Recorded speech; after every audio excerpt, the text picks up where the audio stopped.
Vie sur mesure vous présente le résumé du livre GoPro d'Eric Worre. Le marketing relationnel ne s'improvise pas. Qui est candidat à la réussite doit viser l'excellence et accepter la responsabilité de sa carrière. Eric Worre explique qu'il y a 3 catégories de personnes qui se dessinent dans le MLM. Les poseurs, les amateurs et les professionnels. Les poseurs espèrent profiter d'une aubaine sans avoir à fournir d'efforts. Les amateurs, eux, misent sur différents éléments: la chance de recruter la perle rare, le bon timing, le positionnement et les raccourcis, c'est-à-dire toutes les astuces pour croître plus vite et sans effort. Les professionnels, eux, ont compris qu'il fallait savoir accorder passion et compétence. Ils sont conscients de la nécessité de maîtriser leur métier et s'engagent vers l'excellence. Leur comportement est une inspiration pour les autres et ils génèrent un climat de confiance autour d'eux, un climat propice à la réussite. Pour accéder à ce rang, la formation est une étape indispensable. L'un des avantages de la profession est que l'apprentissage est peu coûteux et qu'il est possible de commencer à gagner de l'argent en apprenant. Chacun se voit attribuer le même produit et a droit à une même rémunération, l'unique variable étant le professionnel lui-même. La clé de la réussite est d'assumer sa pleine et entière responsabilité en cessant de blâmer les autres. Tout commence et finit par moi, dit le professionnel. Dès lors, tout change et devient possible. Alors que faut-il faire pour être un vrai professionnel du marketing de réseau? 7 compétences. La première compétence, trouver des prospects. Une recherche de prospects en 4 étapes. Coucher son réseau sur papier, notez tous les noms des personnes que vous connaissez. 2. Ajouter le réseau de son réseau. Pour chaque nom, listez les contacts de la personne. 3. Faire de sa liste une liste active en l'allongeant perpétuellement. Nouvelles rencontres via les réseaux sociaux, nouveaux contacts. Certains professionnels se donnent l'objectif de 2 nouveaux noms par jour. 4. Se faire volontairement des nouvelles relations. Tout doit être l'opportunité de créer un lien sincère, bénéfique, à titre personnel et professionnel. Deuxième compétence, l'invitation. Une invitation réussie repose sur 4 principes. Se détacher de ses attentes immédiates, rester soi-même, laisser s'exprimer sa passion et être confiant. N'oubliez pas l'excitation et l'urgence. Par exemple, bonjour, je suis content de vous voir. Je manque de temps, mais il faudrait que je vous parle de... Et puis là, vous parlez de votre affaire. Enfin, de votre affaire, de ce que vous voulez vous proposer. Demandez des nouvelles brièvement, car vous êtes pressé. Lancez l'invitation. 3 approches sont possibles.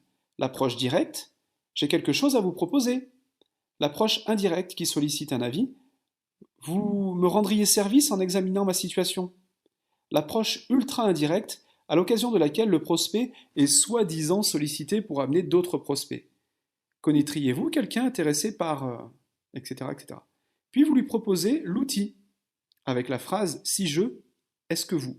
Par exemple, si je vous envoie une vidéo, prendrez-vous le temps de la regarder? Et puis après, vous obtenez un engagement. Par exemple, quand pensez-vous regarder la vidéo? Et vous confirmez cet engagement. Donc, si je vous contacte à tel moment, vous aurez regardé la vidéo.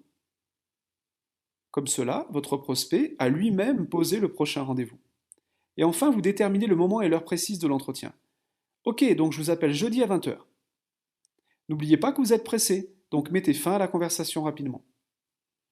Troisième compétence. Un pro est sérieux dans son suivi. 4 étapes pour un bon suivi. Première, honorer ses engagements. La deuxième, s'il n'a pas regardé la vidéo, soyez ferme et posez un autre rendez-vous. S'il l'a regardé, posez-lui la question. Qu'avez-vous le plus aimé? Sur une échelle de 1 à 10, où se situe votre intérêt pour cette affaire? Troisièmement, soyez patient. En moyenne, 4 à 6 rendez-vous sont nécessaires pour valider. 4. Concentrez les rendez-vous. Cela évite que votre prospect est l'ami du frère du boucher du village voisin qui va lui retourner le cerveau même s'il ne sait pas de quoi il s'agit. Quatrième compétence. Guider le prospect vers la décision finale. À cette étape, le prospect est intéressé par le produit ou le service, mais il ne s'est pas encore décidé.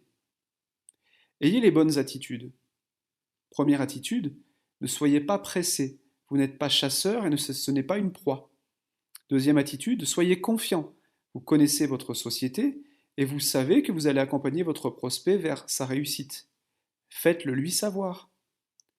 Troisième attitude, assurez-vous d'avoir accès à votre lien d'enregistrement de parrainage ou votre numéro de distributeur. Une fois les bonnes attitudes prises, les questions vont guider les prospects vers sa décision. Posez-lui la question: qu'avez-vous le plus aimé? Ou toute autre question favorisant une pensée positive. Puis, on proposera à l'interlocuteur d'évaluer son intérêt sur une échelle de 1 à 10. 4 questions concluront l'entretien. La première: combien aimeriez-vous gagner? La deuxième: combien d'heures hebdomadaires pourriez-vous consacrer à cette affaire? 3. Combien de mois pourriez-vous consacrer à cette activité? Enfin 4. Si vous pouviez gagner X euros en X heures par semaine pendant X mois et que je vous montre une méthode simple pour y arriver, seriez-vous prêt à vous engager? S'il est OK, faites son enregistrement tout de suite, c'est important. S'il est incertain dans son comportement, programmez un autre rendez-vous et recommencez le processus. Par contre, j'insiste, s'il est OK pour démarrer, vous faites son enregistrement tout de suite, c'est vraiment important. 5e compétence. Accompagnement du début à la fin. Votre prospect est maintenant votre distributeur. Vous vous devez de l'accompagner, c'est primordial. Cela passe par un plan de match ou dossier de démarrage. Pour ma part, j'utilise le dossier de démarrage dans mon activité MLM et ça fait 90% de la réussite de mes distributeurs et de leurs distributeurs. Premièrement, avec votre distributeur, vous allez définir le pourquoi il a démarré cette activité et vous devez souligner l'importance de cette décision qui va l'amener à changer sa vie. Deuxièmement, fixez des objectifs réalistes en vous appuyant sur 3 préceptes suivants. La personne est seule responsable de son succès ou de ses échecs. Le professionnel est à ses côtés, lui donne les outils et la soutient même si il ne fera pas les choses à sa place. Le professionnel reconnaît qu'il y aura des hauts et des bas, qu'il s'agit d'un processus normal et demande comment le distributeur veut être aidé dans les moments difficiles. 3. Le professionnel établit une liste de contrôles répertoriant tout ce dont le distributeur va avoir besoin. 4. Défiez votre distributeur à obtenir des résultats rapides tout en lui donnant les clés pour y arriver. Ça lui donnera une dynamique. 5. Confiez des tâches simples à votre distributeur et mettez une date butoir. Confirmez que ces tâches ont été faites, puis fixez-en d'autres et ainsi de suite. 6e compétence, l'art de la promotion d'événements. Les événements sont les outils les plus efficaces vers la réussite de votre équipe. Ils rassemblent tout le monde dans une émulsion d'énergie positive, loin du quotidien grisâtre. C'est lors de ces événements que les participants confortent leur choix, se fixent des objectifs et trouvent la force de poursuivre dans cette voie. Ce phénomène positif s'explique par la notion de preuve sociale. Les événements permettent de montrer par les témoignages et les échanges qu'une réussite est possible et que plusieurs personnes s'engagent ensemble dans cette voie. Le sentiment d'appartenance à une communauté joue le rôle de réconfort et de validation des décisions. Un bon professionnel ne fait pas que comprendre l'importance des événements, il les promeut assidûment. Cela passe par un investissement personnel sans faille, quel qu'en soit le coût. Ensuite, il peut convaincre les membres de ses équipes d'y prendre part et fixe l'objectif d'accroître systématiquement leur nombre. Il ne se contente pas d'informer de l'événement, il vante avec persévérance cet événement. Afin de les convaincre, il doit refuser les excuses de prime abord, car elles sont rarement fondées. Il en discute avec son distributeur et l'aide à comprendre l'importance de sa participation à l'événement. Si nécessaire, il cherche avec lui des solutions pour résoudre son problème initial. Il est aussi pertinent que le professionnel raconte son histoire à titre d'exemple de témoignage. J'aime cette phrase qui dit « L'important ce n'est pas de savoir si tu vas à l'événement, mais avec combien de personnes tu t'y rends. » 7e compétence. Consacrer du temps pour s'améliorer. Pour avoir des revenus d'expert, il faut être un expert. Le professionnel apprend de ses expériences. Il ne les considère plus comme bonnes ou mauvaises, mais comme un moyen d'apprentissage. Il y voit la leçon et non le résultat. En outre, plutôt que d'inventer des méthodes d'action, il observe et duplique les comportements des personnes qui réussissent. Le professionnel n'attend pas d'avoir acquis toutes les connaissances nécessaires, il se met en action. S'il veut acquérir une compétence, il dresse un plan, l'exécute et révise ses résultats. Il perçoit dès lors comment s'améliorer. L'entourage tient également son rôle, comme l'explique la loi de l'association. Elle affirme qu'un individu représente la moyenne des 5 personnes les plus proches de lui, c'est-à-dire qu'il agit, pense, parle et gagne comme elle. Le professionnel limite les interactions avec les personnes négatives, néfastes et se tourne vers des modèles. Il ne faut pas oublier l'étude, qui a évidemment une place cruciale.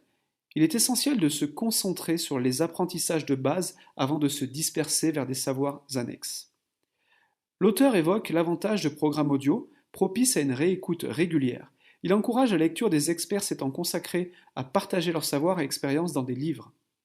Internet est également un bon moyen d'apprendre à travers les vidéos, tutoriels et événements en ligne.